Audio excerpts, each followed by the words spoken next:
রাতারাতি নায়ক হয়ে ওঠার গল্প ক্রিকেট কেন, সব খেলাতেই কিছু কম নেই। কিন্তু অন্ধকার পেরিয়ে তাদের আলোয় পৌঁছানোর গল্প রিঙ্কুর মতো যন্ত্রণা নয়।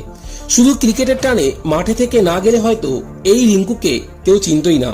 কার্যত ঝাড়ুদার হয়ে যাচ্ছিলেন আলিগড়ের ছেলেটি।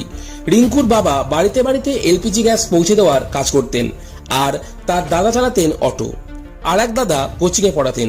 অভাব যে বাড়ি নিত্য অতিথি, সেখানে যে স্বপ্নের হাওয়াই উড়বে আকাশে, তাতে আর আশ্চর্য কি। কিন্তু এই স্বপ্ন দেখতে গেলেও তো সাহসী হতে হয়। ক্লাস 9-এর বেশি পড়া হয়নি রিঙ্কুর। দিনভর ক্রিকেট খেলেই কাটতো তার। যতটুকু আয় হতো তাই দিয়ে পরিবারের ধার শোধ করতে করতেই কেটে যেত। 2018 সালের বিবর্ণ গল্পটা ধীরে ধীরে বদলাতে শুরু করে। 2018 সালের নিলামে মুম্বাই ইন্ডিয়ান্সের সঙ্গে লড়াই করে 80 লক্ষ টাকায় নাইটরা তুলে নিয়েছিল রিঙ্কুকে।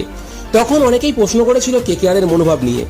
নাইটরা যে ভুল করেনি তার প্রমাণ মিলল পরবর্তী সময়ে। রিঙ্কু 5 বছর আগে বলেছিলেন, ভেবেছিলাম 20 লক্ষ টাকায় কোনো এক টিম কিনে নিতে পারে আমাকে। আমার দর যে 80 লক্ষ হতে পারে তা আমি ভাবিনি। কেকেআর আমাকে নেওয়ার পর একটাই জিনিস মাথায় এসেছিল, দাদার বিয়েতে কিছু টাকা দিতে পারবো, বোনের বিয়ের জন্য কিছু টাকা রাখতে পারবো, আর ঠিকঠাক বাড়ি নিতে পারবো যেখানে থাকতে পারবে আমার পরিবার। ছোট ছোট গল্প ঘিরেই তো উপন্যাস তৈরি হয়। তাই আজ আমরা তাকে ভারতীয় জার্সিতে ভারতীয় দলে দেখতে পাচ্ছি।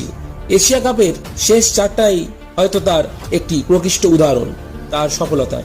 যন্ত্রণা কষ্টের সেই গল্প সংকলনের বিরাল রূপকথার জন্ম দেয়, যে রূপকথা আগে আমরা হয়তো কখনো শুনিনি, যা রিঙ্কু সিং এর জীবনী দিয়ে আমাদের সামনে ফুটে ওঠে।